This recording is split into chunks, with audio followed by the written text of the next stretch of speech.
नाम प्रेरणा है और मैं FOLJ 3 मंथ से आ रही हूँ।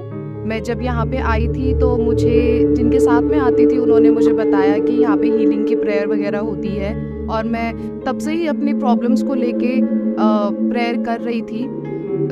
फ्रॉम 2015 मेरे राइट लेग में पेन था और मैंने बीच में कई बार डॉक्टर्स को भी दिखाया, लेकिन डॉक्टर्स को एक्सरे में या किसी भी चीज़ में कुछ ऐसी प्रॉब्लम नहीं लगी। उन्होंने बोला कि शायद ये नॉर्मल पेन हो सकता है, आप वॉक करना शुरू करिए या फिर एक्सरसाइज करिए, कोई बाम लगाइए। लेकिन उनको समझ में नहीं आ रहा था कि मेरी प्रॉब्लम है क्या मेरे पैर में, बिकॉज मैं ना चप्पल पहन पाती थी, ना मैं कोई सैंडल पहन पाती थी।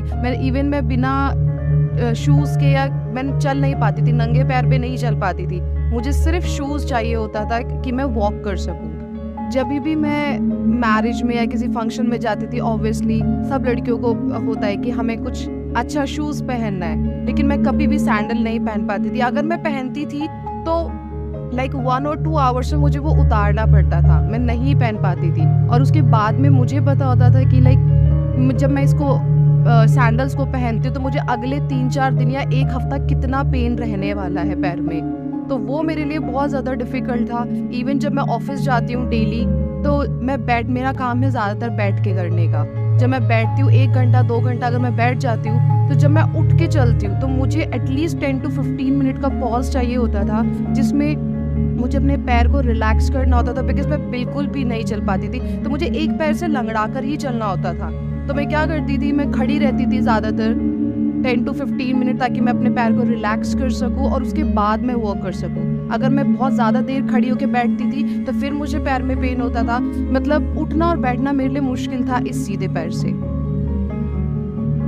जब आज मैं आई तो मुझे लगा कि मुझे अपनी जो हीलिंग है, पैर की हीलिंग है, मुझे वो चाहिए।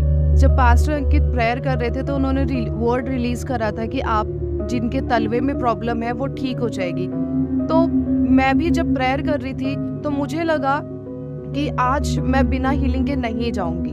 मैंने कोशिश करी कि मैं अपना फेथ इतना फर्म करके रखूं कि आज जो मैं इतने टाइम से प्रेयर कर रही हूँ, मैं आज वो वाली हीलिंग लेकर ही जाऊंगी। And then I started praying there. मैं वहाँ पे प्रेयर करते करते रोने लगी जब मैंने हर्ट करा कि पास्टर ने बोला तलवे का जो दर्द है वो ठीक हो रहा है। There's somebody you feel tremendous pain on the sole of your feet. या कोई है जिसको पाँव के तलवे में बहुत तेज भीषण दर्द होता है। On the sole of your feet, पाँव के तलवे में दर्द होता है। The Lord is healing you now. परमेश्वर आपको चंगा कर रहे हैं इस समय। And I started crying there and I felt कि something is happening in my feet and I literally got healed। तो मेरे जो साथ में आते हैं उन्होंने मुझे बोला कि अपने आप को मूव करो, क्योंकि पास्टर ने बोला था एक्ट करना है उस पर। तो मैं वहाँ पे गई शूज़ के बिना, ताकि मैं वॉक कर सकूँ और मैं अपनी हीलिंग को खुद भी देख सकूँ कि यस वो हुआ है। तो मैंने बिना चप्पल के, बिना शूज़ के वहाँ पे भाग के दिखाया। और अभी आई एम फीलिंग, बिकॉज मेरी सिस्टर की भी मैरिज होने वाली है, एंड आई एम फीलिंग कि मैं एक नया सैंडल खरीद के ज़रूर पहनूंगी। और मुझे फील हुआ कि वो जो हीलिंग, वो जो वर्ड था वो मेरे लिए था, and I got my healing today. मैं लास्ट में जीसस का थैंक यू करना चाहूँगी, बिकॉज उनकी वजह से मुझे ये जो हीलिंग मिली है। मैं मसीह में बहुत समय से थी, लेकिन जब मैं FOLJ मैंने ज्वाइन किया उसके बाद में जो मेरी लर्निंग में चेंजेस आए, मेरे फेथ में जो चेंजेस आए, दैट इज़ रियली डिफरेंट। जो मैं बचपन से सीखती आ रही थी और मैंने यहाँ पे इन 3 महीने में जो सीखा, अपने फेथ को कैसे फर्म करना है और अपने फेथ पे कैसे एक्ट करना है, बिलीव करना है, ये मेरे लिए सबसे ज़्यादा इम्पॉर्टेंट जो मेरी लर्निंग थी, जो मैंने यहाँ पे सीखी है। I really thanks to everybody and I really thanks to FOLJ family. Thank you.